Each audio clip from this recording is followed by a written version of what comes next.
వ్యవసాయ అనుబంధ రంగాల రుణాల కల్పనలో ప్రాంతీయ భౌగోళిక పరిస్థితులను బట్టి పెట్టుబడి ఖర్చులను స్కేల్ ఫైనాన్స్ ప్రకారం పరిమితులను పెంచాలని జిల్లా కలెక్టర్ మహేష్ కుమార్ అధికారులను ఆదేశించారు.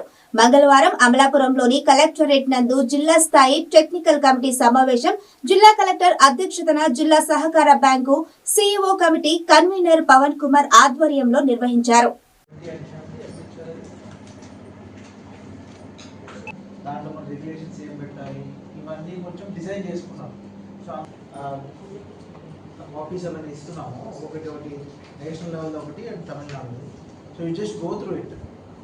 సో ఒకసారి డీటెయిల్గా మీరు చూసి నెక్స్ట్ మండే ఆఫ్టర్నూన్ లగేజింగ్. సో నాకు యాక్చువల్లీ మన ఇండస్ట్రీ సెక్రటరీ గారితో కూడా మాట్లాడితే ఒకసారి మీరు మీ కోఆర్డినేటర్స్తో మాట్లాడి అందులో మనకి రిలవెంట్ ఏమున్నాయి, ఒకవేళ మీరు కూడా ఒకసారి ఇంకా దీంట్లో మీ ఇష్యూస్ ఏమున్నాయి ఇవన్నీ ఫైనలైజ్ చేసుకొని will come out with our own policy. So ఇప్పుడు నాకు కావాల్సింది ఏంటంటే ఇప్పుడు చిన్న సర్వే చేపిస్తే ఎన్ని ఉన్నాయమ్మా పవర్ ఇండస్ట్రీస్ మన దగ్గర?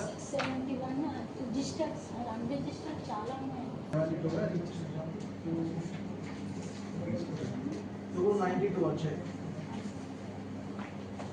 So right now functioning power industries.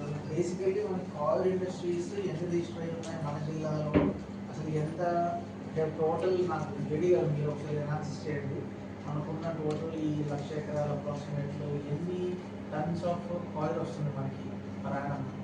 Okay, దాంట్లో వెహికల్స్ ఓన్లీ జస్ట్ మంట పెట్టేసి వెహికల్స్ వెళ్తున్నాయి. సో ఎంత పర్సెంటేజ్ అటెండ్, ఎంత అసలు అన్యూటిలైజ్ ఉండిపోతుంది కొన్ని ఐ థింక్ వేరే స్టేట్.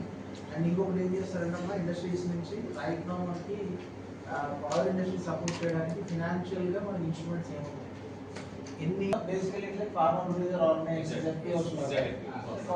ఫెడరేషన్ అనేవాళ్ళు.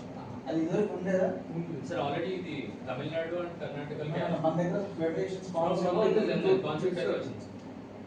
చేసుకుని ఫెడరేషన్ నుంచి సేల్ చేసేవారండి. Quantities like 2 player 5 water sale చేసి ఫెడరేషన్ ద్వారా చేశారు. దానివల్ల ఏమవుతుంది, ఎప్పుడైతే ఫెడరేషన్ ద్వారా మనకి